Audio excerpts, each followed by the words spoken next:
Irene brought him together with the Dalai Lama, or she had contact with both of them. This is Irene.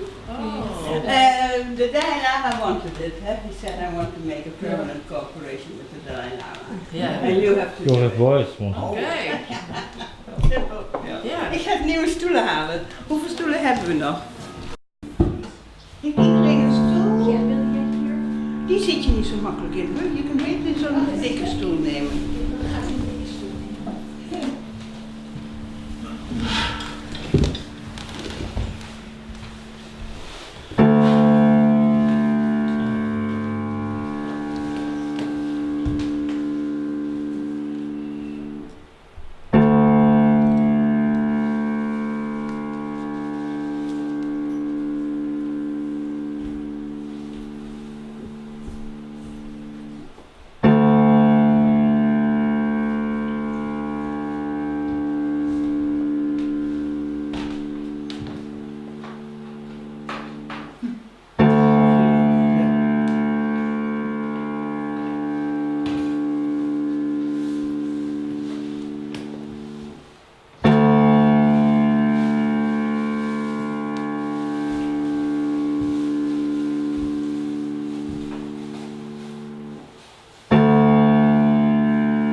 So, greetings from this amazing planet where it's possible to see, to feel, and to hear. What an astonishing world.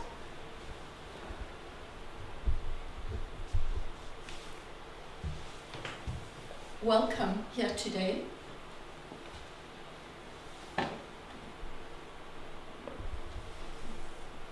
I wanted to begin like that. Excuse me that I speak English, but later on when we talk maybe together, you can talk Dutch, I can understand a bit, and German I understand well. I wanted to begin like that today because the first part of what I will talk about is a little bit about my own journey with Joseph Beuys. Joseph Beuys was my teacher and my friend, and later on I worked with him in his artwork or organization that he set up called Free International University. But I wanted to begin like that today because I want to share something for me that was very special about Beuys, that I think we are all capable of and is really needed in the world today. And that is about what Johann Goethe called new organs of perception. We all have organs of perception, eyes, nose, ears, we can hear, we can see, we can feel. But Goethe and Beuys spoke about the need for new organs of perception. How can we really see, really hear, really feel what's going on in ourselves, in the world, between each other? With all the other life forms, we're not here alone. There are plants and creatures and a cosmos, an amazing cosmos, perfectly perfectly, everything moves in perfect paths and actually even makes sounds. Pythagoras, the mathematician, already plotted the intervals between the planets. The ancient philosophers in Greece and Alexandria actually plotted these amazing intervals. They were alchemists and they could hear the monochord. The alchemists spoke about the monochord of the universe. So this is not just nonsense, this was people who were really perceiving and hearing, what is this amazing world? So I wanted to begin with this today because it's really a part of my journey with Beuys, this special listening. Firstly, one of the things that was so astonishing about Beuys was how he listened. He didn't just listen carefully, he did that. But when people spoke, and even when he was in situations, it was as if he was listening with other ears, or listening maybe with his heart, or listening to understand, what is this really about? What do I really see? So back to Goethe as well. Goethe spoke about the need to see the phenomenon. Often we're in a situation, and if you just see the outer details, you actually miss what's really going on. You have to see like an artist. You have to see with your inner eye or your inner hearing. You have to, what I call in my work, make sense. In German, there's a beautiful phrase. In English, we don't really say that, but in German, you say Sinn machen. You actually make it. We have to make it in ourselves. Sense isn't there. Sense is how we see what's going on, and we have to make sense of it. So we bring our stories to the world, our attitudes, our values, our prejudices, and we look at the world all around and we decide what's going on. So this is the link also with Beuys and his emphasis all the time on the relationship between thinking, imagination, and freedom. We have to learn to see what we see, to see how we see. Because when we can see how we see, we can start to see how we think. And when we can see how we think, we can start to think about what we think. You can see the line. And when we can think about what we think, we are in a position to start to choose to change what we think. And Beuys often said that is where our real freedom lies. Even if you're in a prison, if you can become conscious enough in whatever situation you're in. I come from a country, from South Africa, where Nelson Mandela was a very important person, and he became a free man in prison. Not because prison is right. The situation was absolutely wrong. He knew it. He fought for it his whole life.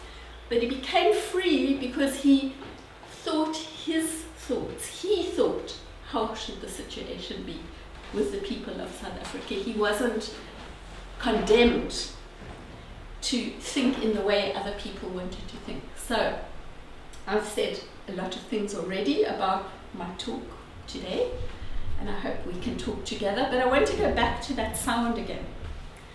That sound that I made comes from a lecture performance I did in the year 2000 for 400 people at an ecologist's performance. It was a meeting of two worlds conference in England. And I did a lecture performance called A Landing Strip for Souls. Souls. A landing place like at the airport, but for souls. And that Landing Strip for Souls lecture and performance came from 5 dreams that I had. So Beuys was my teacher, I worked with him, I worked on projects together with him. But these dreams I had, he had already died. So I was still in good contact with him. He told someone once, Shelley understands how to do this work. I don't have to explain it because we're in very good soul contact. So I was frustrated not understanding how to develop the Free International University work in South Africa. And he said, don't ask so many questions. You'll understand. Just go back there and do it. You'll understand. Because we're in good soul contact. So that soul contact did continue. And just before 2000, before the millennium, at the time of this eclipse, do you remember there was a big eclipse in 1999? It was a very strange one.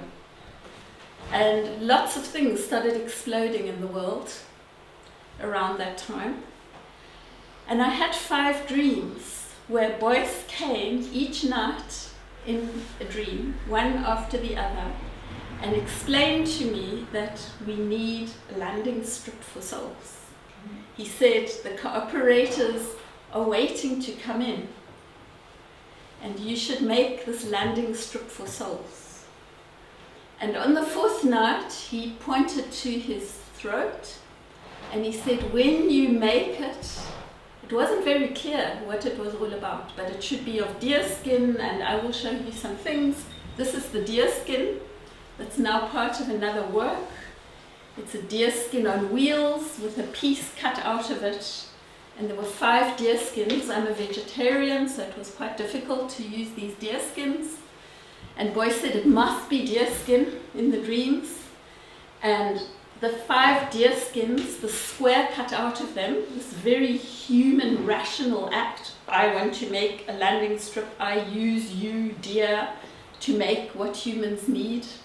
Cut my conscious, rational square out of this deer. So that's the image. These 5 deer skins became the landing strip for souls. And when I did the actual action, I remember that Boyce had pointed to his throat in my 4th dream, and he said, it's about this interval. It's this chakra, really. This is a chakra. This interval, and he said, when you do it, when you use the landing strip, you must make this sound. The sound goes at this angle. It's a dream. And when you make that sound, then the souls and the cooperators, we are waiting to come in. We are waiting to come in. You people on earth, it wasn't just to me, you on earth. It was really like, for me, a call. You on earth must let in the knowledge. You could hear it like that. The knowledge is there. You must let it come in. You must make yourself into an instrument. There's the Christian, beautiful Christian saying, I'm an instrument of thy peace. Make ourselves into vessels, into instruments that can actually receive the wisdom, the knowledge, and find the right forms to work with it in the world. So this maybe sounds very off the ground and maybe very spiritual, but I think the political work, the new economic forms we have to develop, they are actually our new spiritual practices. But we have to work hard to receive the understandings. So in the performance, I actually, at the end of the work, I found the sound, because he said you have to find it in yourself. But this here was actually helped me find the sound. So that's one reason I made the sound, because I think the sound is like a current. When we are really listening to a sound, we open ourselves to something. When we're really seeing, when we're really listening, we open ourselves up to receiving. When we look at another person with real interest, the Latin word interessa is I go across the space to you. I go out to you because I'm actually interested. I move, I'm internally mobilized to you. Or when I try to understand a situation, I begin to be moved inside. So listening to a sound is the beginning, not just, but you were right when you said you're trying to make us curious. Curiosity is in a way the basis of the beginning of transformation, of change, of being creative. I have to move out of my locked-in self. So that's one reason I made that sound. But I also wanted to share something, as I said in the very beginning, about Beuys. That was very beautiful and very powerful. And it always was about silence. That when somebody was talking to Beuys, even if he didn't know them, or if he did know them, sometimes you felt, even if he knew you very well, it was as if he didn't know you, because he was not really listening to you, he was listening in to you. So he would sit and look somewhere that wasn't directly at you, kind of under his hat, but he was listening into what you were saying. He was entering into it. So this encounter, in German there are also two beautiful different words. In English we don't have it so well. In German you can say I observe, Beobachtung, and you can also say Betrachtung. I also observe, but you observe what you've observed. It's a kind of already a reflection. It's not just seeing, it's seeing what you see. So Beuys was always listening to what he was hearing. And you had the sense as he was listening, and that was already him making art. His idea of that art could also be invisible sculpting, he was already making sense. So you can hear, I'm going back to that phrase again, making sense is already a sculptural act. You are listening, they're the raw materials, you're taking it in, and you are forming it and allowing it. There's also an art, you allow and you shape to become some new understanding. We're not just looking at understandings, we make them. And usually we make nonsense understandings because we carry our prejudices around. We don't even notice our prejudices. We carry them around, look at the world, and think, oh, that's what that's about, that's what that's about, that means that. So Beuys, in a way, through his very unique teaching, which was actually manifest most in his own person, in this wonderful, intense, focused, seeing, listening, and asking questions, letting something in the world be a question, letting it be unknown, letting it be a mystery, trying to understand, not just with his reason, so what's this about? You can hear that's a different mode. So, like Paul Klee, the artist, I'm sure you all know about Paul Klee. Yeah, does everybody know Paul Klee, the artist? Paul Klee was one of the artists in the early 20th century who worked with colors and forms, and he said early on, he said, I'm not interested just in the end forms of things. I'm interested in the forces that go to create the things. Every end form is actually a picture, whether it's a political situation or an apple. The form is a picture of the forces that created it. So Paul Klee said in 1920s, I'm interested in the formative forces that are in these works. Paul Klee was also somebody, together with the other people at the Bauhaus, who had sat in someone called Rudolf Steiner's lectures and was very inspired by this idea of formative forces. We're not just looking at the end forms. And Joseph Beuys was also very interested in the formative forces. So he said, like Goethe, we need to develop new organs of perception. Neue Wahrnehmungsorgane. What are these? To really see, to really understand, to really feel what's going on. So I hope you've had many wonderful pictures today of Beuys and a film, but I thought maybe I could give you a direct picture of this wonderful, intense listening into the listening.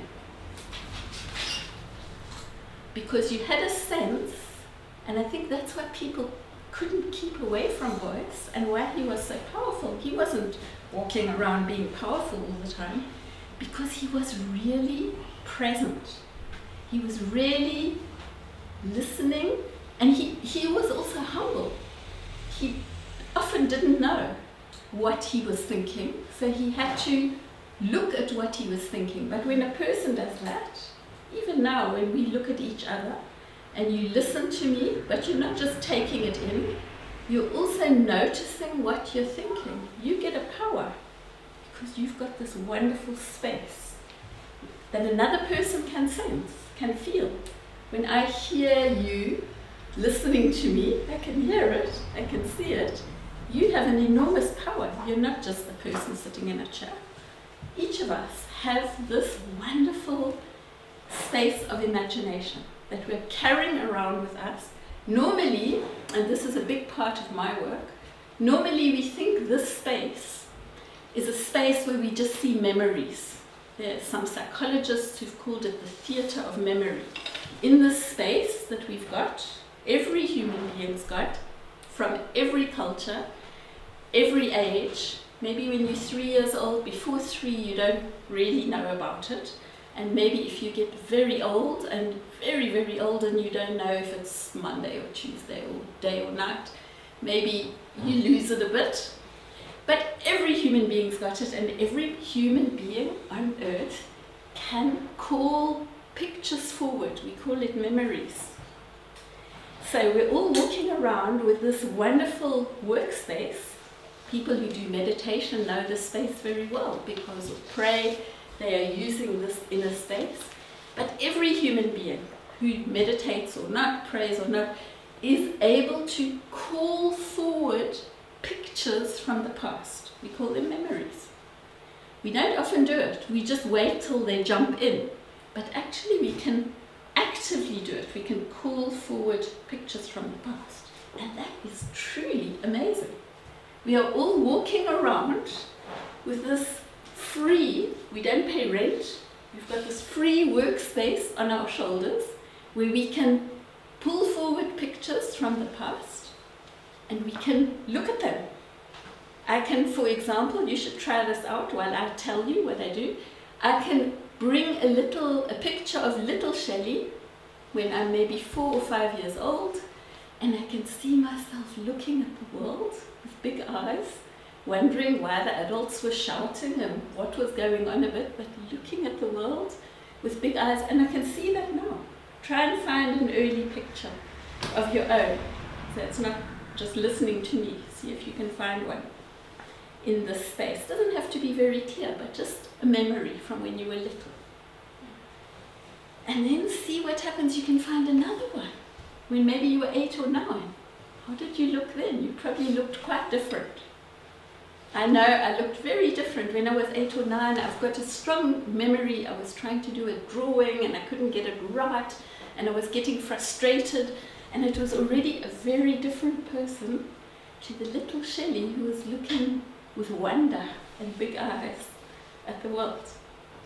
And we can go on and on and on in this space. You can see all these different pictures. It's such an amazing space. You can even move the pictures around. I can first look at my 18-year-old picture and then my 4-year-old picture. I can put them next to each other. Try and do it with your own pictures. And then you can find a later picture and put those away. So it's a really amazing capacity.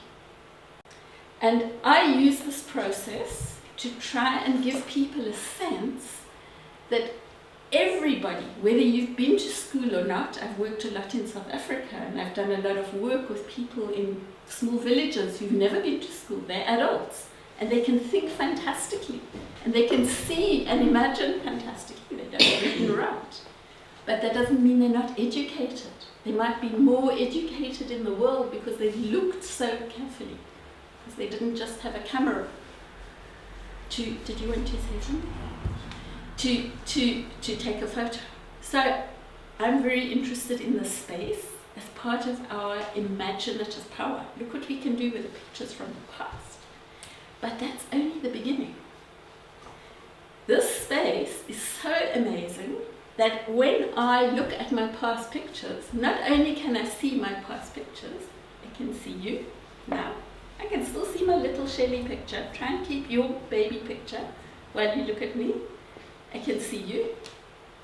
I can see you. I can see Lorraine.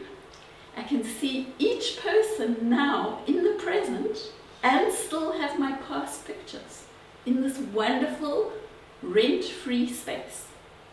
Don't pay rent for it. And I can see everything that's going on in the present and see my pictures at the same time of the past. So imagine what capacity this already is. Philosophers have been writing about it for thousands of years. In India, in the alchemists, all over in the Arabic world, in the Western world, people in China have been writing about this capacity that we can see the past, we can see the present. They call it theory of knowledge, very fancy words, but everybody's doing it. I have worked with farm workers in different parts of the world who've not been to school, and they're doing it together, the same next to the farm bosses who've been to school, but suddenly everybody's equal. People are on one level, not many levels, but on one level everybody's got this space where they can see the past and see the present. So that is amazing. But there's even more amazing about this capacity we've got for imagination. So the reason I'm telling you all this is not only because I work with it, but because Joseph Beuys said a sentence over and over again in his life: every human being is an artist. And he didn't mean everybody should go out and go and do some collage and dance a bit and paint a bit. And he often said, make terrible art. Oh no, please don't. Really become an artist of your life, your own life. Become an artist to shape a humane and democratic and ecological world. Let's really become artists, not just go and do our own private thing. So that's the reason I'm telling you about this amazing capacity, also because I work with it. But this capacity that we've all got, every human being's got, and it's not just here, maybe it's even here. I think I see also with my heart. I've got a big eye, maybe in the middle of us, that we call I. This capacity, we can also make future pictures. We can make pictures of things that are not yet here. So, for example, we can look at this beautiful tree outside, and we can probably all imagine this minute how it might look in a few months' time when the leaves fall off, and then it's got no leaves. We can all probably imagine that.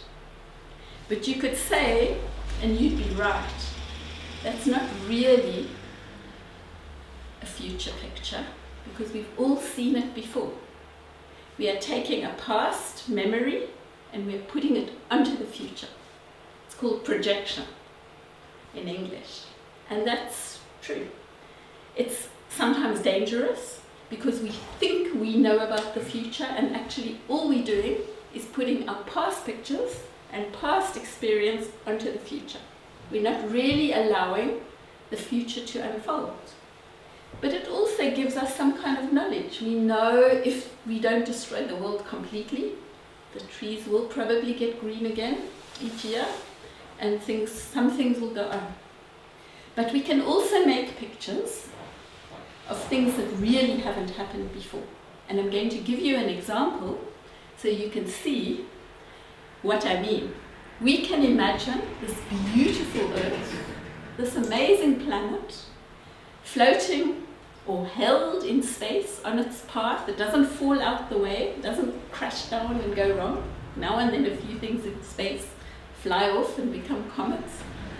But this Earth is perfectly held, making a perfect sound that Pythagoras could plot on its path. We can imagine this beautiful Earth that we live on, this planet, completely covered in tarmac. in asphalt. Just picture that. Every last patch of earth, every place where you grow food, every place covered like a giant car park covered in asphalt. And if you really picture it, you can probably even feel the agony of that image. What a terrible, terrifying image that is. Asphalt. But we can picture it. And it can also show us, when we can picture that, the danger of this capacity as well. So people have pictured terrifying things. They picture wars, they've pictured Fukushima, they've pictured building things that are ridiculous because they think it's a good idea. They maybe don't look carefully enough at what might be the consequences. So with the same power of imagination, all the time, I haven't used that word much, but I'm really talking to you about something that was central to Boyce's work and to my work and to many spiritual traditions and to many scientific traditions. Scientists also use it, imagination. With this imagination, we have the power to see what is, to see what has been, to see what could be, maybe what should be. We have to be very careful not to put our pictures on the world. So to look at what we are imagining could happen in the future. Therefore, one of the other key strategies, you could say it was a strategy in Joseph Beuys's work, was what he called the permanent conference. People would often shout at him when he had views of the future, new money systems, new economic systems where people would have a basic income, etc. And they'd say, oh, you're being just like a German Führer. You're coming with your big utopian plan and you want to put it on the world. And he was like, no, I'm not saying this is how it must be. That would be a Führer. I'm saying this is how it could be. And now we have to create the spaces to explore this, to discuss it. It's part of our artistic, social sculpture work to make pictures of how we could live together, how we could farm, what kind of education could there be. And for every proposal, we have to discuss it and have a permanent conference. A permanent, in German there's a nice word, Auseinandersetzung. I don't know if in Dutch there's such a nice word. Is there such a nice word for Uiteenzetting. Uiteenzetting. Yeah. Maybe. Ja, dat is hetzelfde. Yeah. Uiteenzetten. Yeah, that must be a similar word, where you're really going into, you're having a kind of inner debate even, or an outer debate. You're unpacking something and looking carefully at it. And he said we have to do that with all things, and therefore we need participatory democracy. So we don't just say yes or no with a tick in a box. We really have to explore the questions together. And that's why it's so terrifying in countries where people are not allowed to speak, where they are denied to explore these questions together. And where it becomes this group is right and that group is right, and how to overcome that so that we can develop respect in a way for the unknown and explore the big questions together. Abortion or not abortion, they are terrifying big questions. What to do? But we have to come together. We can't, otherwise there's power. One group says, we've got the answer. The other group says, no, we don't like the answer. And then it's a power struggle. And whoever's got the biggest weapons in the end is the one who's going to have the last word. So how do we create spaces for listening, for respect, for trying to see that there are different views, and we're all living in one world together, not just with each other, but with the other beings who are suffering so much, the ants, the elephants, the cabbages, everything suffering, and going to destroy us because there'll be nothing left to eat. There'll be no creatures who are not poisoned. So, just to go back to the space of imagination. So all the time I'm talking about the power of imagination, its value, and its dangers. But there's a fourth aspect. So we've had the past, the present, the future, but there's another amazing capacity that we have. And that is, we can stand a little bit to the side of this space. And you can also do it now, so you can experience. We've all got this power, and we can see what we see.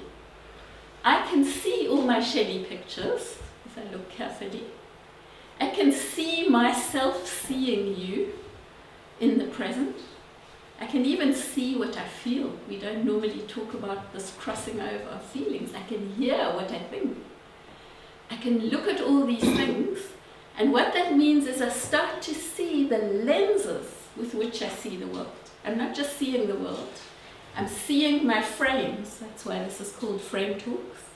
I'm working with this in the streets with people every day, and in a space indoors where I'm trying to enable people not just to see the world with these 5 realities, concepts: nature, human being, love, future, freedom. That's what's written here. They are also lenses. If I look at this car park with a lens of nature or love and ask myself what I see, I might see a lot of love in how these stones were laid out very carefully. So we can look at the world with these lenses, but we can also look at our attitudes and our values and our habits of thinking. So when I stand a bit to the side, I start to see the lenses with which I see you, myself, the world. And that's partly where my freedom lies. That's where I can make a shift. And that's partly what Boyce was talking about when he spoke about freedom. It wasn't just the external freedom. It was this freedom that has to do with seeing how I think and thinking about what I think. If I could get some of the heads of state to think about what they think and see what they think and see the consequences of what they think, we can all do that. This is the art room. That would be amazing. So this capacity to see what we see what we think about what we think, and then maybe change the lenses, change our habits of thought. So you can hear now, it's very close to some forms of meditation. I learned it from my other wonderful teacher, Swami Nisrayasananda, who was a philosopher, a Vedantic philosopher, who actually taught me really about the space. This doesn't come from Boyce, but I saw the huge connections it had with Boyce's work. And that's also how I understand how His Holiness the Dalai Lama and Boyce can recognize between each other this capacity for consciousness work that is about freedom. So Boyce had a different language to the Dalai Lama. Dalai Lama didn't say every human being is an artist in the beginning. I think he understands that. Boyce didn't use the same language as the Dalai Lama, but really, in a way, they're saying very much on that level a similar thing. So I think I'm going to stop for a minute. I wasn't planning to do this. I've done something different. I always do to what I was planning. I want to introduce you in a minute to the University of the Trees. You might notice, those of you who watched the film, that it's got the same stamp, the same logo in a way as the Free International University. And that's maybe the last thing I'll say now, then we'll stop and have some conversation. But when I was leaving, I worked with Boyce in New York in 1975, and then I came back and spent 100 days with him in Kassel, 95 days, not the whole 100, at the honey pump. You probably saw the honey pump on the film. And helping sweep and helping translate and being a bit too nervous. I was 25 or 26 then too. He kept saying, come on, you should talk about your work in South Africa. No, not me. And I was also frightened to talk because I shouldn't be on any photos because I wouldn't have got back into South Africa. South Africa was in the middle of a war. And if I'd been out working in Europe, Boyce had all sorts of people at the Honey Pump. All the people from the Prague Spring were there. That was amazing for me, to speak to people from so-called communist countries when I really shouldn't have even been out the country, in a way, in all these forums. So I was always kind of hiding away a bit. But I spent that 95 days of the 100 days with Boyce at the Honey Pump, learning a lot, meeting amazing people, listening to Boyce, seeing how he worked. Had a lot of questions too about the kind of way people were discussing. So I also had quite a lot of disappointments, not about Boyce or about the Honey Pump, but about the kind of discussion that was happening in the space. It seemed to me people were still just having arguments and trying to persuade each other, and debates, and it was mainly men. And it felt like people weren't listening. Boyce was listening, but the people were just trying to persuade each other of their arguments. So I went back to South Africa with enormous questions about, can we learn to think in another kind of way? What did Goethe mean by other modes of thinking? What is this imaginal thinking that Paul Klee and Boyce spoke about? Bildhaftes Denken, what does it mean? So I went back with a lot of questions. But the one thing when I was going back right at the end in 77, after that visit, Boyce gave me the stamp of the Free International University. And he said, here, this is for you. You have one. Take it home. And I said, what shall I do with it? What shall I do with it? And he said, I know, you'll find out. So I will end this section here. Recently only, it's 41 years since I was at the Honey Pump. And the University of the Trees is like a little baby tree, but it started in 2000. So my work takes a very long time to develop and come to fruition, but like me, I'm only now, I think I'm really beginning to understand what I'm trying to do, and I've really got some ways to work. But recently I changed the logo from Free International University to University of the Trees, because I think University of the Trees, this lab for new knowledge, is what I've really started to try and talk to you about today. And an eco-social future, how can we shape together? What an amazing artwork. I'm a child of Boyce too. It's not an original idea from me. Some of the words are original. But how can we shape not only our own lives as artworks, how can we become really fine, conscious, respectful, insightful, kind, generous, perceptive people? And how can we shape such a society that is respectful, that has wonderful forms of agriculture, that has new forms of economics, where people, not one person on earth needs to be unemployed? How can we shape these forms? They are forms. These are the big sculptures, and we can't do it alone. This is about the we sculpture, the social sculpture. So I would love to talk a little bit more later, if you're still interested, about what the I has got to do with the we, why this we, this social sculpture, is different from the old forms of collective, where people obey and follow, whether it's a priest or a grouping or a leader or a king, and what this new form of we, of social sculpture is, where every individual has to be awake and present. So that's what I'm really interested in, and that's what the University of the Trees is trying to do. And thank you very much for your attention. And I'm sorry I'm talking in English. So, I hope I talked slowly enough to reach you. But thank you for your incredible attention, because it's not a big audience, but numbers are not what's important. There's been an amazing quality of listening and participation. You haven't just been listening. I feel like I've been talking, working with you. So, thank you. So now, if you want to talk, we could maybe sit around a bit so we can see each other. It's not so nice to not face. If you feel you have to leave, you can. It would be very sad if you do, even if you stay for 5 more minutes.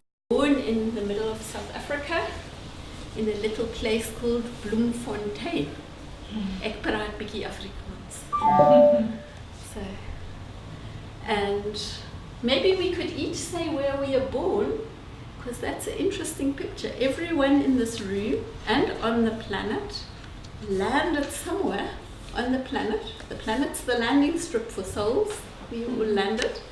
They came through a mother, usually through a mother, everyone. Sometimes cut out, but usually through, and we landed somewhere. And when we landed, maybe we brought up some questions with us. Maybe that was the force that drove us to the world. Maybe we are looking for something. I don't know. We'll never know. But when we opened our eyes and we started to grow up, we were actually surrounded by questions. The environment we landed in, wherever it was, rich house, poor house, this country, that country, had some reality. And that reality was questions. Some people never see the questions. They just start thinking, what can I get? Where must I go? What must I do? But if we have enough quietness and enough encouragement, we start to see what's going on around us. Those are our questions. And we move, and that's another process I do. It's one of my practices. I won't tell you now. But let's just say, and then I'll shut up, stop talking. Let's each just say where we landed on the planet, and let's have a little silence after that so we can picture this ball, just us sitting here today. We are sitting on the planet now, this minute, at one little point on the planet, yeah, info that, this dot on the planet, and we all landed somewhere and we streamed together.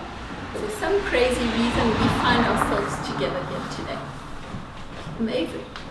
So let's just go around and say our name and where we landed, and try and leave a little silence so you can take that in, because this is one of the people we're sharing the planet with today, this moment.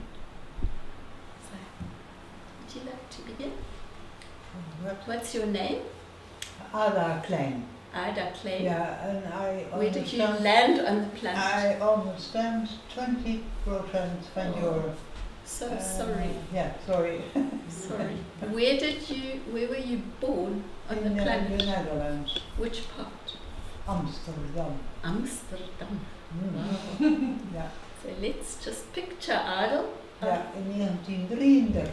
Okay, we can speak Dutch now. Sure. And I listen. Yeah. 1933. Yeah. Wow. Fantastic, amazing. Okay. You're still fit.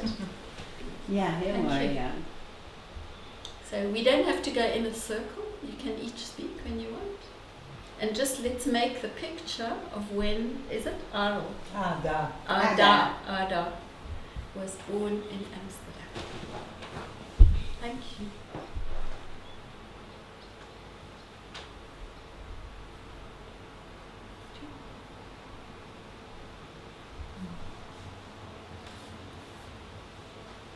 Ja. Ik weet wel wanneer ik geboren ben. Leo Klein, geboren in 1928 in Den Haag. Hier is hij in Den Haag. And your name? Leo. Leo. Oh, like a L-E-O. lion. Leo. Wow. Leo. Leo, ja. In de house of mijn vader was een artist, een painter. En dat helpt me een lot. Dat hielp mij een lot veel in mijn ontwikkeling. Ik kan verstaan. Oh, goed, mooi zeg. Ja. Net, if you Duidelijk speak spreken. slowly, Ja, Ook ik 20%. verstaan. mooi. Of 20%. 30. Oh, 30. Oké.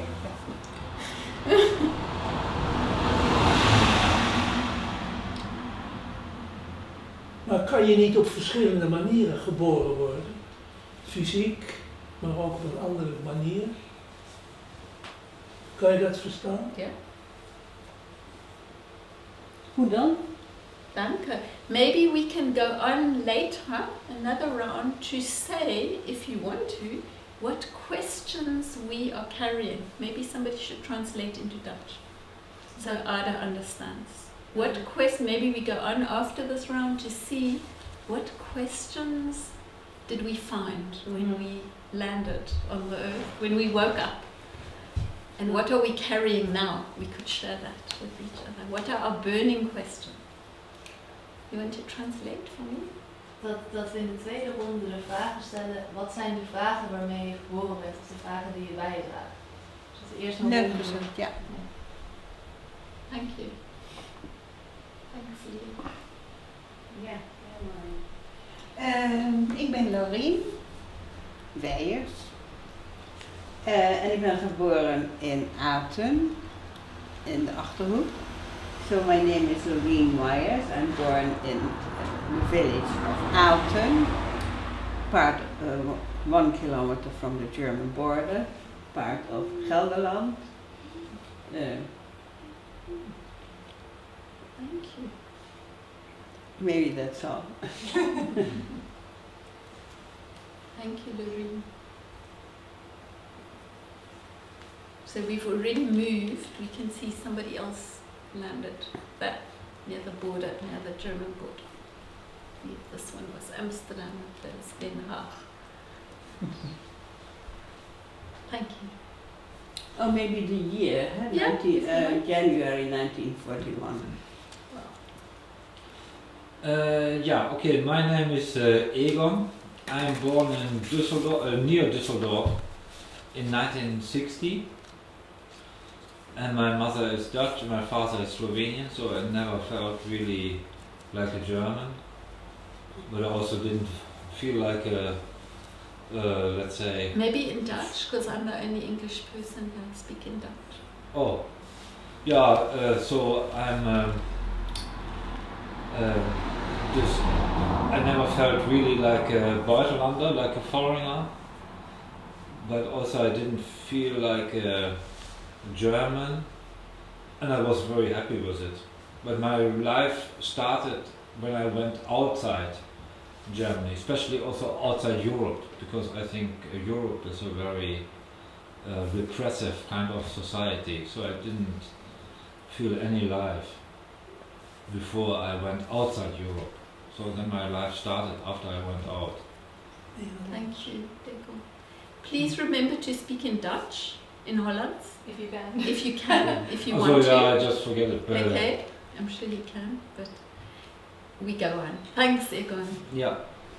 So Düsseldorf, we're moving further east to Düsseldorf. No? Yeah. Ik ben Marjoleike Glaudemans. Ik ben geboren in Driebergen, zo ongeveer midden in Nederland, in 1965. Driebergen, Driebergen. in the middle of the, Near Utrecht. near Utrecht. Yeah, maybe translate for you? Welk jaar Nee, zei je nou? 1965. Oh ja. Thank you. And Marika. Majorieke. Majorika.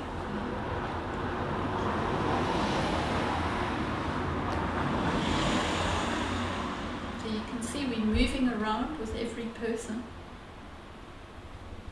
And the other thing is, that's just where people were born.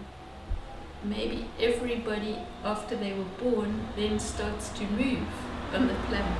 Everybody's moving, not just migrants and refugees. Everybody's moving. Even if we move to the next town or the next village, everybody's moving. To say a summary of that. Dat iedereen nadat we geboren worden bewegen naar een andere plek. Dus niet alleen immigranten, maar iedereen beweegt constant ergens anders heen.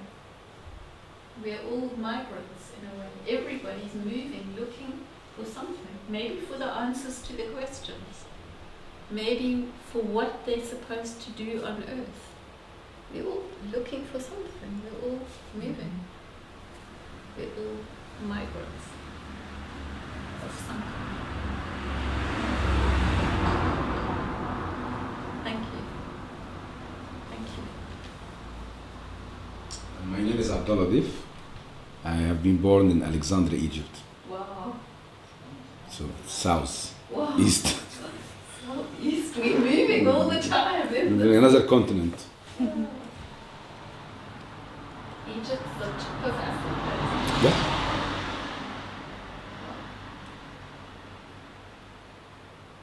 And in which year? 1987. So no, 78. Sorry. 1978. No. Yeah.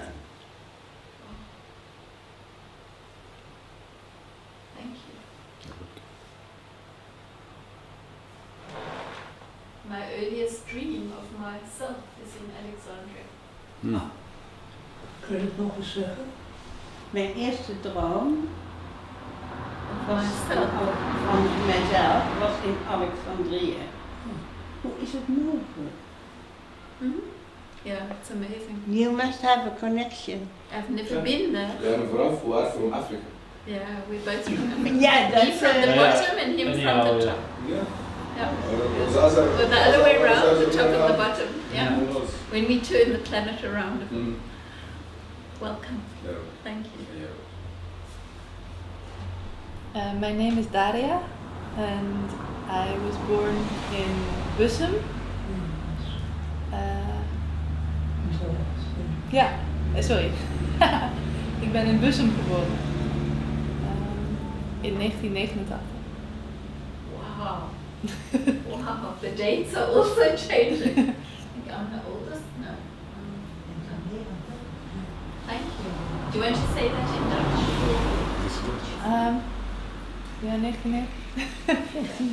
Ja, 1989.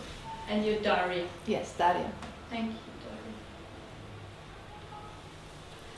Ik ben Theodora. Mijn naam is Theodora. Ik ben geboren in 1945 in augustus. Maar ik ben verwekt in de Tweede Wereldoorlog. En dat werkt nog steeds ook in mij door. Hoe is het mogelijk? Dus bepaalde angsten en ja, er zit heel diep zit nog dingen wat ik van mijn heb ik denk ik door de buik van mijn moeder gevoeld uit de oorlog. En natuurlijk weinig eten. Hè. Maar vanaf mijn geboorte vanaf jongs af aan heb ik wel te geweten dat ik met kinderen wilde gaan werken. Dat ik in mijn leven iets met kinderen, ik ben ook in het onderwijs gegaan.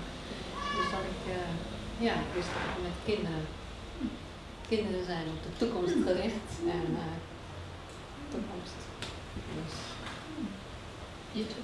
Thank you. dat. And where was the place? Rotterdam. Rotterdam. Is Rotterdam south of Amsterdam? South Holland, yeah. Yeah. Amsterdam is South, North Holland. south of Den Haag. Den Den Haag is in the middle Southeast between of, Amsterdam and Den Haag. Rotterdam. Ja. Okay.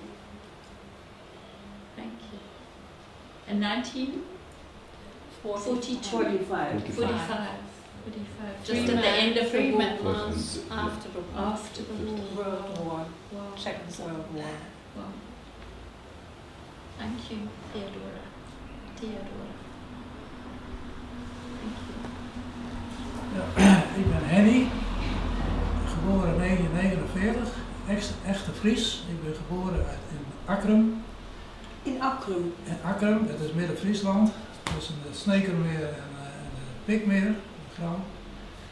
Dat is mijn geboortegrond. Thank you. And I forgot to tell you, I was born in 1950, Oh yeah, 50, that's right. Yeah. in the middle of the century on the 21st of December, so that's also Yeah. the solstice. So I find my work in the world partly from this middle day in the century and the solstice day. I don't know what it is, but I feel it. Yeah. Thank you very much. Mag ik nog iets toevoegen? Yeah. De fysieke geboorte heb ik net genoemd. Ja. Maar ik herinner me op 9 mei 1940, toen stierf mijn vader en mijn familie was niet kerkelijk opgevoed. En ik had de zekerheid dat hij in de goddelijke wereld zou zijn. En dat was de geboorte van iets heel anders bij mij. Do you understand Abdullah? Do you understand Dutch? Could you tell him a little bit? Shall I tell it in English? Yeah. Yeah, or I can whisper in his ear. Wat zei je? Or I can whisper in his ear. You must talk to him in Dutch. Oh, ik kan ook niet een oor fluisteren. No, maar ik kan wel Engels. Dus Je zei, ik kan ook. Misschien in Engels het wat makkelijker. I told when my physical body was born, and during the conversation I realized maybe it is interesting to hear that she only asked when are you born, but then I thought, yeah, what part of me? And one part was born in May 9, 1940, when my father died, and I was raised not in any spiritual family, but nevertheless I knew he is there where he need to be in the world of the angels. And that was a new birth of birth. That's a beautiful question and idea to say, when did we have another birth? Maybe everyone just wants to, let's take your question, and everyone just think for a moment, if they had, misschien, vielleicht, they had another birth. When was that? Just think for a moment. Make a picture in your space. Go through your life for a minute. We don't need to share it, but just find it for a minute. Yeah. When did you have, maybe you've had 5 births. I've had, definitely, it's a beautiful question. Where were you next born, or when? Just let's think for a minute.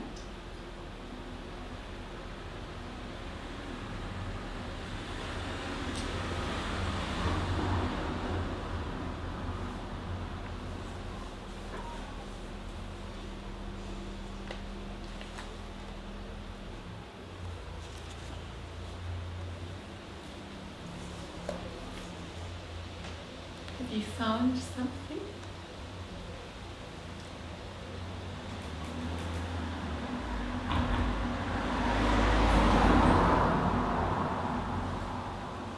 So maybe somebody can translate for me.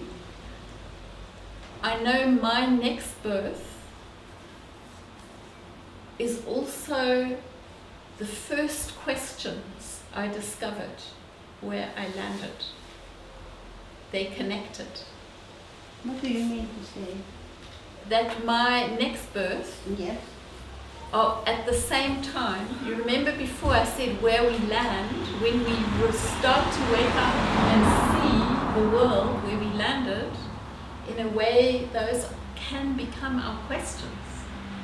So for me, this next birth, when I was maybe 4 or 5 years old, Next birth in this life. In I this thought life? next No, life. no, no. You know? this next birth I in saw this a life, completely different picture. Okay, your next can you birth. understand a bit? This next birth in this life, I was maybe 4 or 5 years old, and this little Shelley who had such big eyes for giraffes. My grandfather's garden in Bloemfontein had giraffe on the hill behind, and the plants in the world, everything. And I used to look at people's faces. I was amazed by just what is a human being. But my next birth was really something already about pain, because I saw all these beautiful things in the world, and I saw the horror. I started to see the horror of South Africa, and I was seeing people getting pushed in police vans, and the woman who lived next door giving people who worked for her dry bread on their hands, and throwing bread also to the dogs. And I didn't even know the word apartheid, but I started to see what is going on here. I had no words, I was little, but just to see this immense beauty and this incredible horror every day, suffering of what was going on and starting to ask questions. Why are these people eating on tin plates and we eat on china plates? Why are people sleeping in little rooms at the back of the house and I've got a nice bed? Why? And nobody, my mother was a lovely woman. She wasn't a racist, but she was helpless. And she used to say, you shouldn't ask these questions. That's just how things are. This incredible passivity and resignation. My mother was a Jew as well. So that's what the Germans also said, don't ask too many questions. That's how it is. So I grew up with this already 5-6 years old, this incredible conflict. Without language, how can the world be so beautiful? Such wonderful plants, animals, people, and what's going on? And nobody could answer. So I started looking for answers. And I can feel the movement in myself. So you can feel how a question is like a force, isn't it? A question, if you make your question silent, then you get stuck. You just do what you have to do. You block your questions. But if you look at the questions in the world's offering all of us in every moment, every food we eat, everything we buy is a question actually. Every way people talk to each other, everything is a question. And if we pick up the questions, that's what Joseph Beuys did, and we work with them, we become transformers. Even in a little way. We can change how we eat. We can change some habit. You can go from smoking to not smoking. If you're always getting angry when you're frustrated, you can decide to change that. We can all the time. We are changers. We can make many changes. So our questions are mobilizing us. They're pushing us if we notice them. Our own questions and the questions of the world. The world at the moment is throwing us many questions in every way. And we can either shut our eyes, a bit like my mother did, and say, so is this. That's how things are. Don't ask too many questions. Or we can look and feel and see and listen and think and try and pick up the questions and talk together and work together. If I haven't got the answers, that's okay. No one's got the answers alone. We can work together. So maybe we can do another round now. That was my example of a new birth, painful birth, and finding my first questions that never left me. They're still there. But now I know how to work with them. And I talk with other people and I make experiments to try and work with them. And my questions are my gifts. Our questions are like a boat. They take you somewhere. We're all moving. Even the people who come in here from Africa and from, at the moment, what we call migrants. We're all migrants because we're all following something, a dream or a wish or a question. So, try and see what question or questions have been important to you and kept you moving, kept you awake, kept you trying to find something. And maybe we can share that a little bit. Because that's the beginning, that's part of social sculpture. How to work with difficulties, how to work with questions. We shape new responses, we shape new forms. It's a question. Why are there unemployed people in the world? How can we have a world without unemployed people? That's one question. How can we stop poisoning the rivers? How can we have an education system where children are inspired and they want to go to school? Because it's so exciting to go to school. What kind of education do we need? So let's look at what questions, maybe you've got hundreds, but even one or two, are you carrying that are really important to you, that always drive you forward to look for something? And maybe we can share, if you want to, you don't have to. Is het duidelijk? denk het wel. Oh, goed zo. We I gaan try over to talk welke very vragen carefully. heb je? Hm? Welke vragen heb je? Yeah. Of En vragen. welke Ja. vragen It kwamen drive you voor op forward. welk moment in je Moving. leven? If you want to. If you Ja, want to. als- Nicht gezwungen. ja, geen dwang. Ja. Vrij om wel of Ja. niet iets te zeggen. And we can just say it now. We don't need to go mechanically round. We can just speak when we Ik want. wil wel Speak beginnen. up. Ik Ja. wil wel beginnen. Theodora. Vanaf jongs af aan was ik heel erg op zoek naar de zin van het leven. De zin, waarom leven wij? De zin van het leven. En ik had een vader, die was atheïst. En die zei, want die had mijn moeder dan zogenaamd gered uit de katholieke kerk. Die zei, alles wat je niet ziet, dat bestaat niet. Hm. En innerlijk voelde ik, hij liegt. Het is niet waar wat hij zegt. Hij liegt het. Maar dat durf je als kind natuurlijk niet uit te spreken naar je ouders, dat ze liegen. Maar ik voelde gewoon, het is niet waar. Maar godzijdank hadden wij, wat later op mijn leeftijd, ik was een jaar of 10, een oma in huis. En dat was een hele lieve, dienstbare vrouw, heel lief, zorgzaam.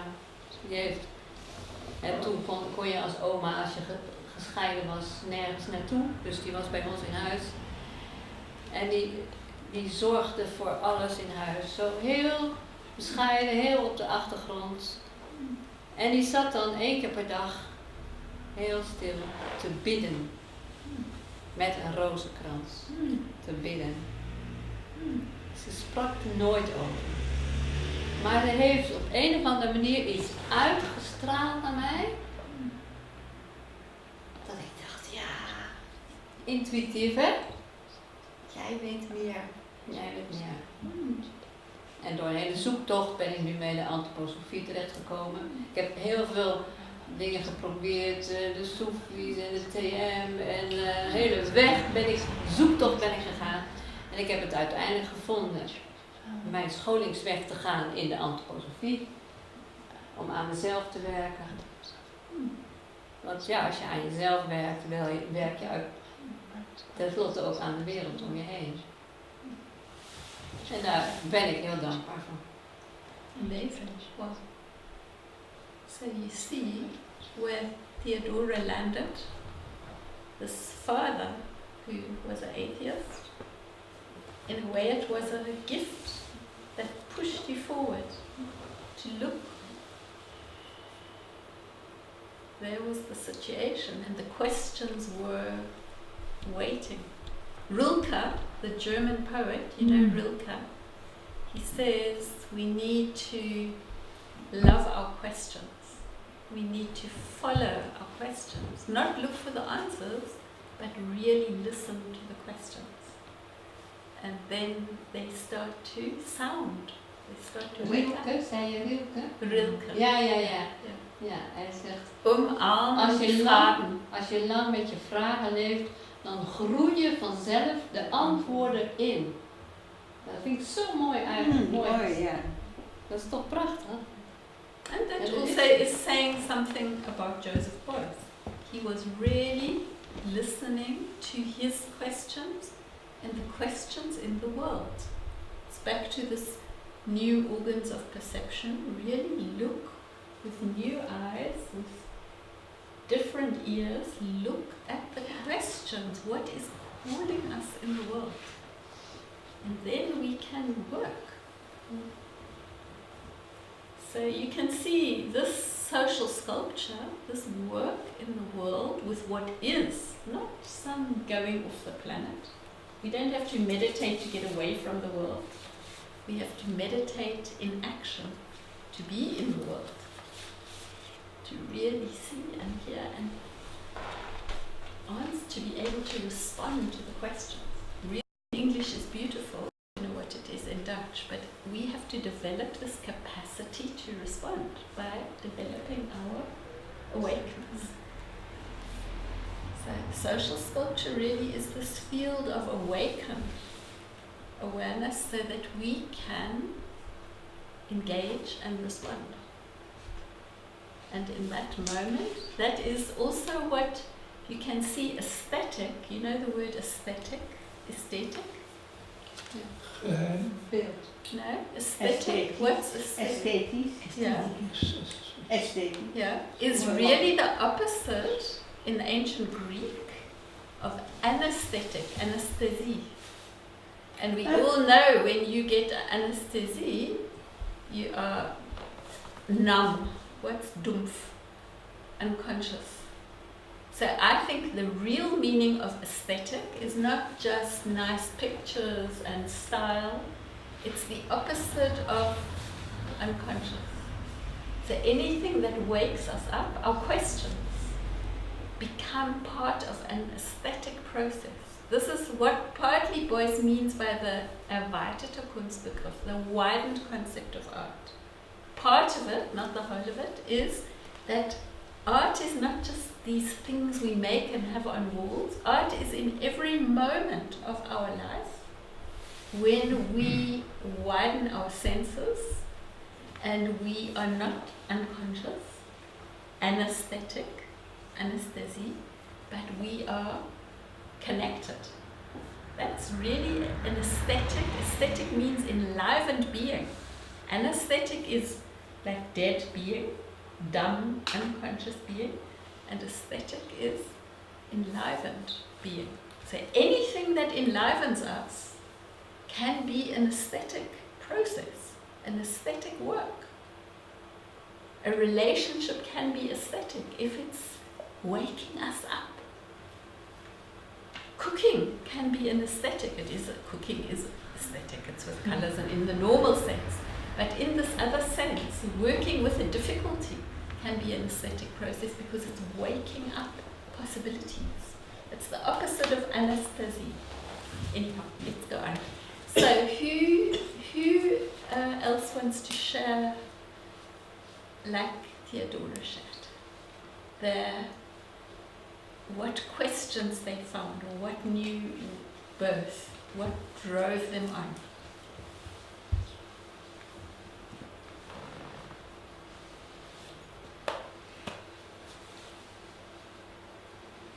Er komen heel veel eigenlijk. Het buitelt een beetje over elkaar. Ik kies er één. Aan het eind van, ik heb de kunstacademie gedaan. Aan het eind van de kunstacademie ben ik een half jaar in Engeland gaan wonen. Omdat ik wilde kijken wat er van mijn identiteit overbleef. Of niet overbleef, waar ik eigenlijk mijn identiteit op bouwde. Dus ik kende niemand. Ik ging daarheen zonder... En wat er eigenlijk uit voortkwam in die periode is in hoeverre vormen we zelf de wortels van onze gevangenschap.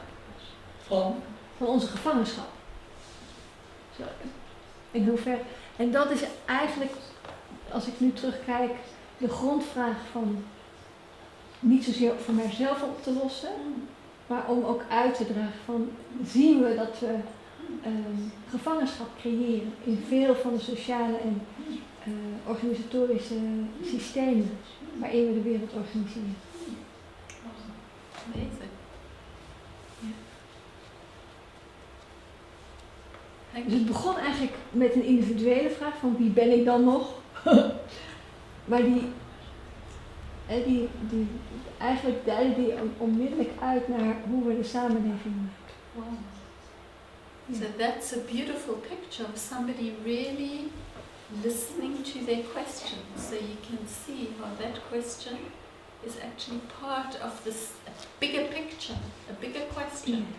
It's a dance.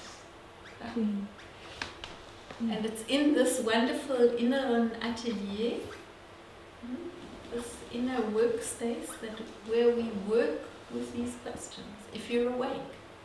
Ja, en altijd op zoals ik het zie, want ik ben heel erg aangesproken door je uiteenzetting, op allerlei lagen. Maar het is altijd op de grens van binnen en buiten. Daar waar je de beweging veroorzaakt. In ieder geval dat ik heel erg voel. Mhm. Beautiful. Thank you. You want to say more? No, yeah, it's okay. Thank you. Did Abdullah get some of it? Thank you. I got 70%. You want some translation? I ask you later. Yeah, okay. Who else would like to share something? The questions that drive you, in a way, that call you, that drive you, that made you born in a new way.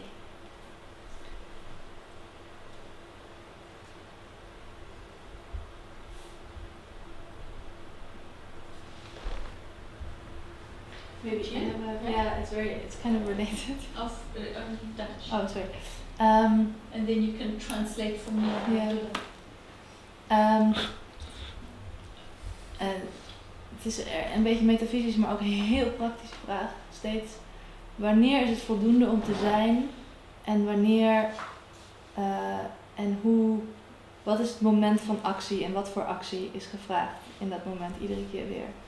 En het laten gebeuren en dan weer handelen. Dat is voor mij een constante vraag. Wanneer is het voldoende om te zijn en wanneer... en dat is, ja... constant. And in English? It's the constant question of when is it sufficient to be and when is action required or when should I act and how. It's like this constant, also a dance on, like maybe as a facilitator you ask yourself that question constantly, when should I let happen and when should I intervene and what is wisdom? That is a question. Which can be extremely political, but it can also be very practical in a conversation. Like when do you let somebody finish, and when do you intervene? And does it confront you in all the time? Do you notice it in most of your action, most situations? Yeah. And what helps you come over that dilemma? Is it I wouldn't say that it's a dilemma. It's more of a constant alertness. Of what the right thing to do is, whatever right means. Okay. In that moment. In that so moment. you're constantly awake. Exactly. Well, that's what it asks, exactly. It asks of you. Yes. Wow. En je kan, mag ik dat vragen, dat niet stopzetten, dat gevraag. Nou, het is niet een obsessie, dus dat is leuk.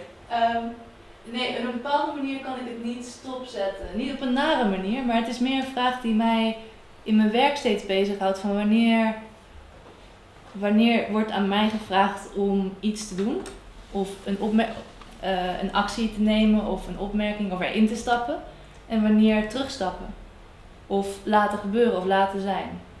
Dat is... Is het een kwestie van tijd? Tijd is daar een aspect in. It's one aspect. Yeah. I want to make a reference to Boyce. Boyce did, just because this is a Boyce, honoring Boyce for 100 days time, so we can. Boyce made a work, and maybe you can translate for me. He made a very important work called Richtkräfte. And in English, Richtkräfte, is that? Can you understand that in Dutch? Richt? Yeah. Richtkracht. Yeah. Dus het gaat een bepaalde kant op, richtkracht. Ja, Richt is a direction and it's a force. And he made this work called Richtkräfte, directional forces in English. It's forces that go in a direction. And much of the work I do, and in the field of social sculpture today, but also in many people who are doing transformative work in the world, there's an understanding that we have to plan, we have to have pictures of the future, we have to have a direction to go in, but at the same time, we've got to allow things to emerge. And I just wanted to say it because in a way it's similar to what Daria said, how to learn to be so alert and awake.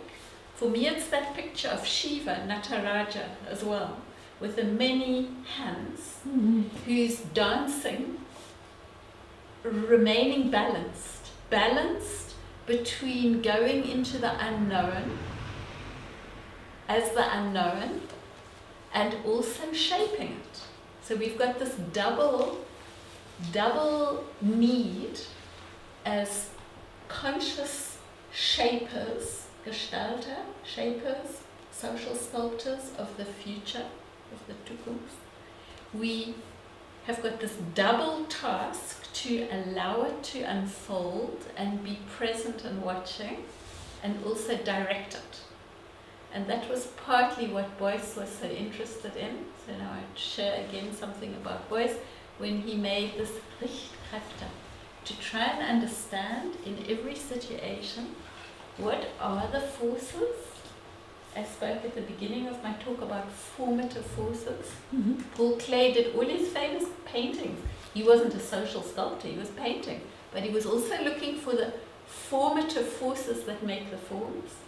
And then which are the forces we have to work with in any moment to make an intervention, to give a direction, to have a plan. And how can we remain in a dynamic and living like a sculptor? This is why he also said everyone's an artist. Artists do this all the time. They have an idea and then they start to work and the idea changes as it starts to happen. Or it's not working and they have to change it again. So artists, if they're a good artist, a conscious artist, they're living in this dynamic equilibrium, dynamic relationship that's always moving. It's not static, but it's balanced, it's equilibrium because it can manage this relationship between two things that seem like contradictions. They seem like a contradiction to plan, to have a direction, and to allow it to happen, to allow it to go in the unknown. And that's the work of each of us.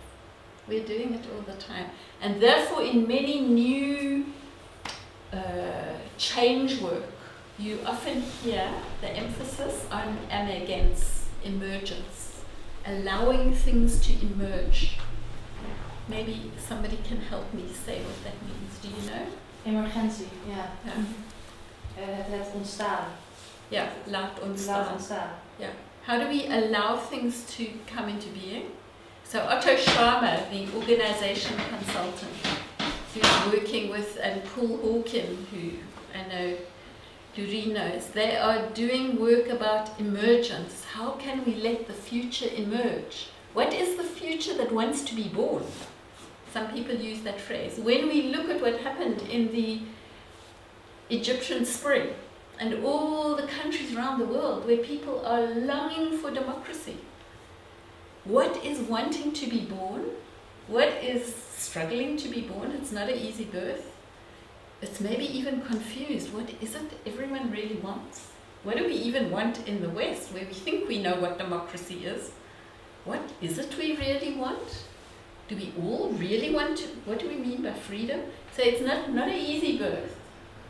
But something wants to come, doesn't it? Something doesn't want to stay with the old forms. We don't know what it is really, and yet we've got to have ideas and plan. And then, that's why we need the permanent conference all the time, so it can remain flexible. So this flexibility is what the artist does. The artist, or the dancer, or the musician, or the person who can respond to the moment. Like Daria is finding herself always in the moment. It's like being an artist. I don't know if you are an artist. But trying to work out, shall I shape it more or shall I allow it to unfold? Shall I shape it more or shall I allow it to unfold? Or shall I do both? En moet je dan ook werken met het lot, of in ieder geval bewust zijn dat het lot ook af en toe een zetje geeft? Dat je dus niet zelf de antwoorden hoeft te maken, maar dat je ook, je noemt dat misschien inspiratie of wat dan ook, maar dat je een zetje van daar krijgt om het wel of niet te doen. Misschien hoort dat er ook bij. Yeah, if you're a Christian. Maar dan moet je in een lot natuurlijk wat zien. Can you tell me a little bit what Leo said? Okay. Lot. Ja, fate. Fate, ja. Fate, ja, is dat? Ja, Predestination. Predestination. Ja. Destination. Yeah, Predestination. predestination, destiny. Lot, dat is lot. Nou, dat is toch weer anders. Hè? Your lot, your lot. Your lot in life. Yeah, your lot in What life. you've Yes. received. How would you say? In how far your lot is Yeah. pushing something or Your or destiny. So that is not Ah, good. your destiny, yeah. It is. And then is the question, It's what you're Pas op, given. dat is we are now managing the artwork of our lot, Yeah. of our destiny. And that's what Carl Jung said. He said everybody's given a hand. Everybody's got a lot. And your life is how you respond to what you're given. That's your life. How you work with what you're given. Can I say something? Yeah. I'm very tired. Okay.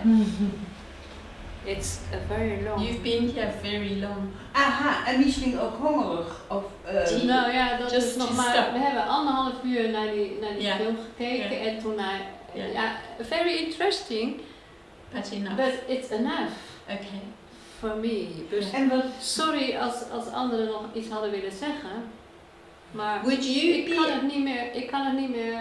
if we open the door, Theodora, nee, and you have a cup helemaal of niet tea, fijn, Nee, hoor. nee, and nee, we Nee, just hear what the nee, other dat is people het niet. know. Maar een koekje en een kopje thee. Nee, had dat is het misschien. niet. Een Nee, het is boterham? gewoon genoeg Nee, geweest. zit binnen, ja. Ik kan En niet wat meer. is je wens?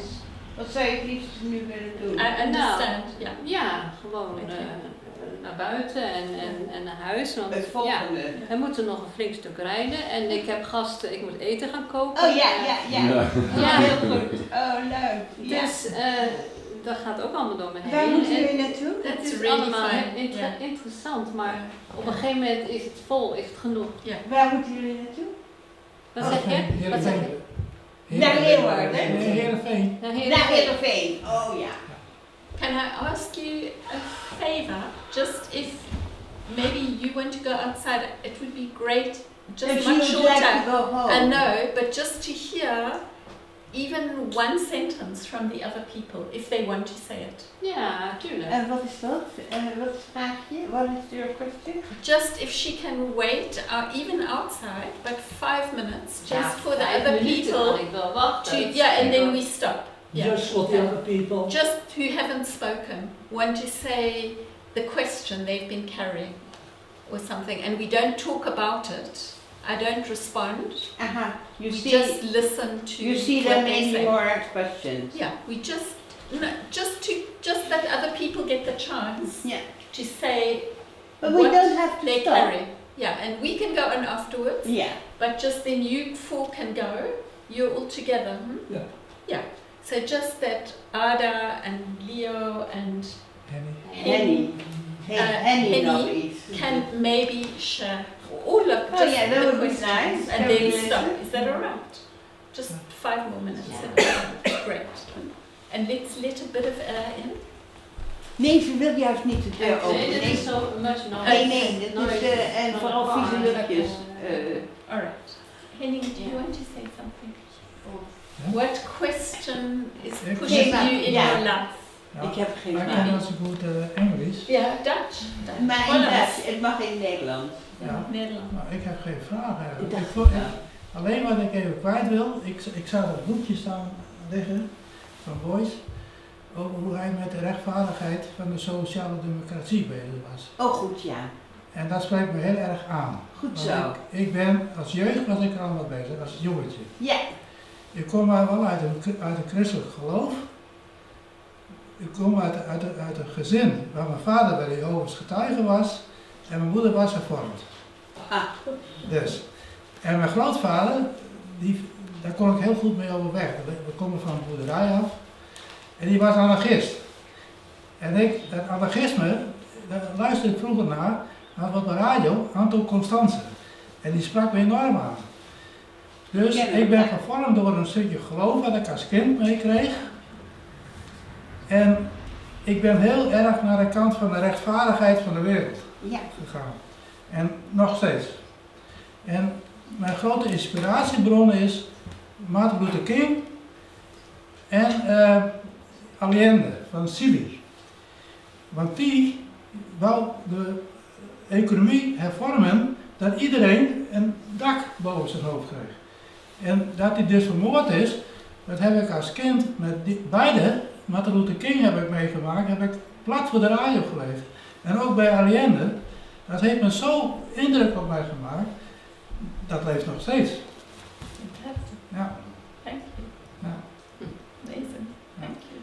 En welk boek was het? Dat is een vraag, ja. It pushed you, a motivating force. Ja. Pushing. En welk boekje was dat? Great. That's so lovely. Thank you for staying. Oh, die!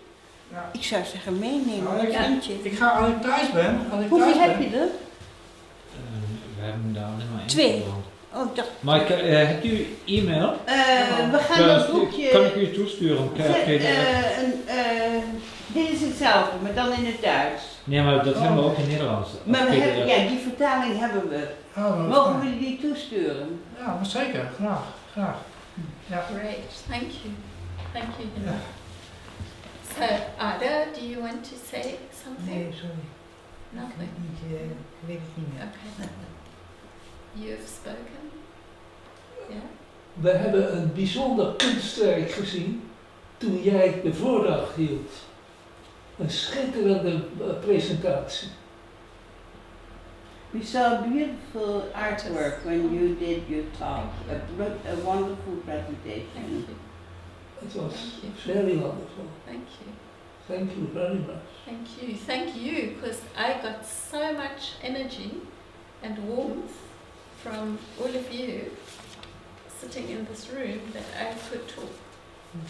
Aha, So ja. it's not always, thank you. But I was first. Yeah. But that's really true, not just being polite. It was really, you could feel it. I was with you. Thank you very much. Loreen, do you want to say any questions that have driven you in your life? Or I couldn't find a question. I'm just driven. All the time. what's calling you then? Maybe it's a No, question. nothing is calling. I'm just driven. It's not a real calling. It is something that you know we can do. So why don't we do it? You know, like the Beautiful. social sculpture, we can do it. Why don't we do it? So you know, you come in the world, and it all seems Easy. easy. Yes. If you keep doing it. So there's, That's you it. can Yes. see it in Loreen's holder. Dit is een haven. Dit is een Ja, haven zie ik. H.J. van de Berg. Van den of van der? van de, Van den. maar dat e-mailadres is een haven. H, ja. Me too. So, would you ik ga like to jullie say adressen ook a verzamelen. question or Mag a dat? thought or something Ja, that's graag. moved you in your life? Nee, ik stuur gewoon een programma. Ja.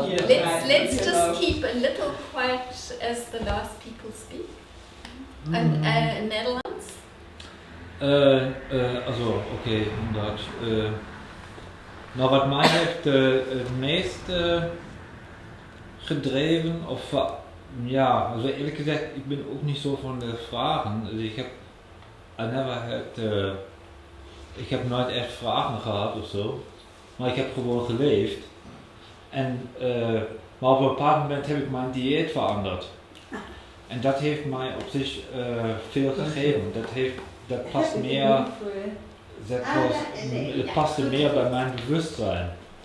Of zo. Ne? Dus van daaruit, ja. So was it a longing? Was it a longing that made you change your diet, or Oh no. being ill, or No. being no energy? What No. what made the shift? What made the movement? I just recognize I feel better when I eat differently. Okay.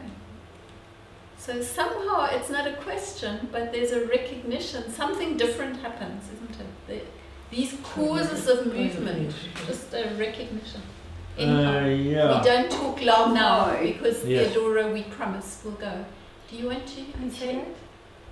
Dat is you want to say? Maybe later, not now. Later. Okay.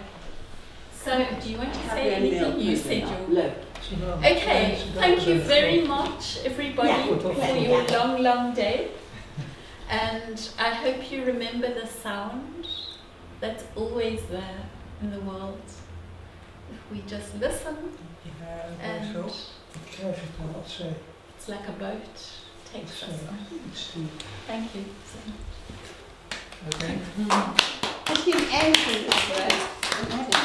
e-mail. I give you my address. Ja. Dat is juist een mooi onderwerp, als ik nog even daarop in mag gaan.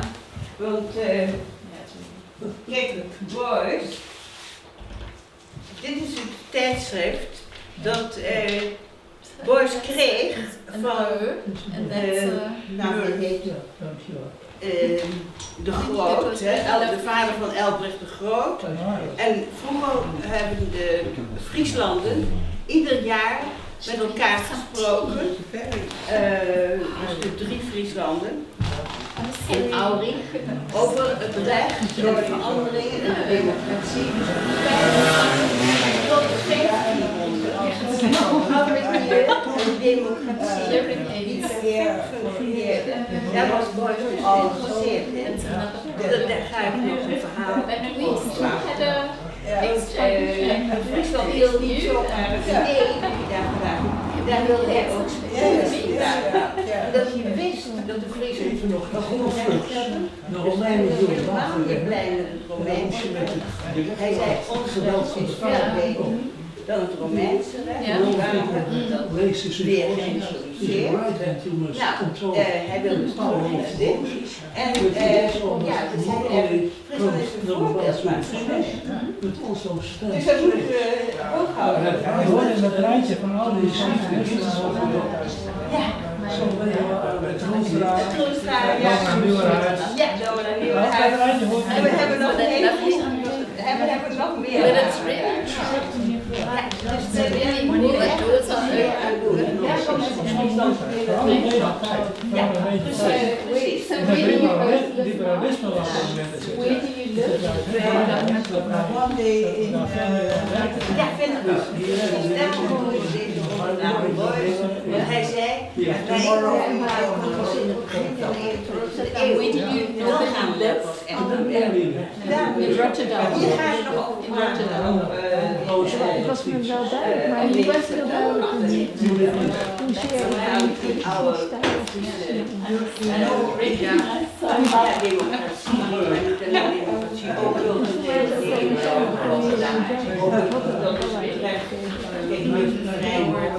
dat hooggebouw. En daar werd recht gesproken. Dat is heel begrip van de leefde gewoon.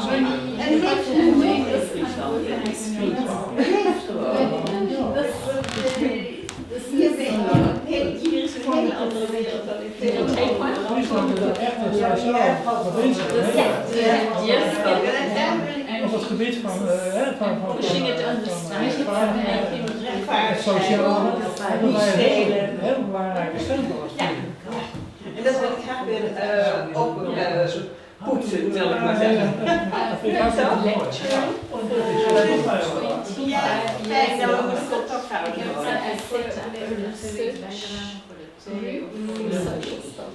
Nou, die heb ik al meegemaakt.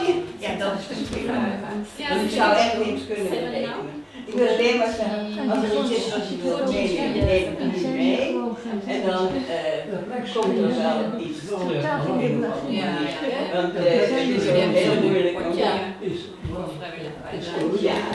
weet het. Als je dat krijgt, dan neem je en dan, ja, veel teksten heb ik nou niet liggen met een alternatief. Dat ga ik sturen. Ja, ik vind dat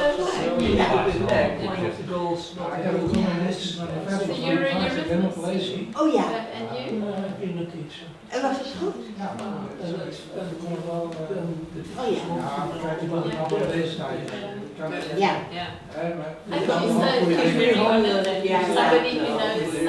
Ja. En die moeten we houden. I've been working with a wonderful Anna Maar ik geloof ook wel dat de jonge generatie... social Europe. Dacht ik ook. Heb ik ook. Trained We hebben with hier een memory leeslijstje, die was Yeah, and now vorige she's week. working close. En Zijn nog ver? waar ze mee bezig